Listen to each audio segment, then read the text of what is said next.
Hi everyone, welcome back to Digital Partners. In today's video, we are going to show you how to enable dark mode on the YouTube app. Let's get started. Open the YouTube app on your phone. Now, go to the bottom right corner and tap on your profile picture.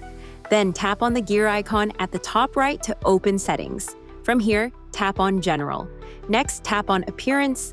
By default, it might be set to Use Device Theme. This means YouTube will automatically switch between light and dark mode depending on your phone's settings, usually light during the day and dark at night. But if you want YouTube to stay in dark mode all the time, just tap Dark Theme. And that's it. Now you know how to activate dark mode on YouTube easily and keep it on whenever you want. We hope this tutorial was helpful. If you have any questions, feel free to drop them in the comments. Don't forget to like, subscribe, and hit the bell so you won't miss our upcoming tutorials. Thanks for watching Digital Partners, and I'll see you in the next video. Bye.